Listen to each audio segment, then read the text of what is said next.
हरिओम. आज शुक्रवार 5 डिसेंबर 2025. सद्गुरू ब्रह्मचैतन्य गोंदवलेकर महाराज आज आपल्याला प्रवचनातून सांगणार आहेत की नाम सहजपणे येणं याचं नाव अजपाजप. ऐकूया. एक चांगला गृहस्थ होता. त्याला कसलंही व्यसन नव्हतं. त्या गावात एक दिवस बुवा आला आणि या सद्गृहस्थाला भविष्याचा नाद होता. त्याला कोणी सांगितलं की हे आलेले बुवा भविष्य अतिशय उत्तम सांगतात. तो त्यांना भेटायला गेला, परंतु ते गांजा उडीत होते. त्याला काही तो वाद सहन झाला नाही.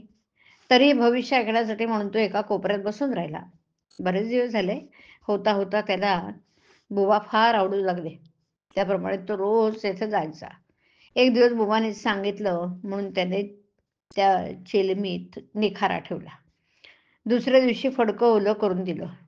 पुढे त्याला एकदा बुवाने सांगितलं म्हणून त्याने एक झुरका घेऊन बघितला आणि हळूहळू सवयीने तो इतका तरबेज झाला की त्याने गांजा ओढायला गुरुलाही मागं टाकलं. असा संगतीचा परिणाम फार मोठा आहे. ज्याची संगत केली असता भगवत प्रेम उत्कट प्रगट होतं ना, तो संत जाणावा. अशाची संगती केव्हा होईल हे तळमळ असावी.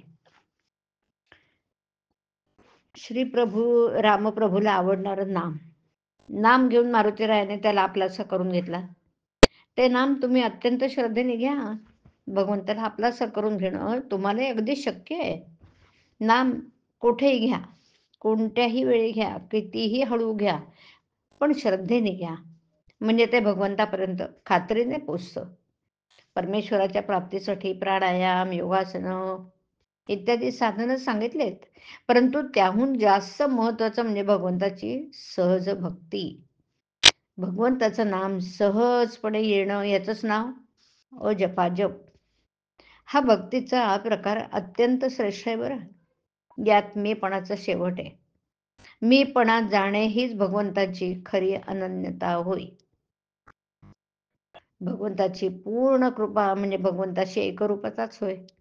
परमार्थ म्हणजे आपली सहजावस्था.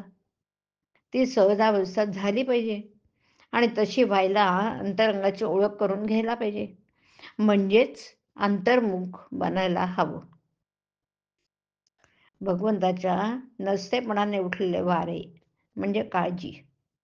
मनुष्याच्या सर्व दुःखांवर, आजारांवर आनंद आणि समाधान हे खरं औषध आहे.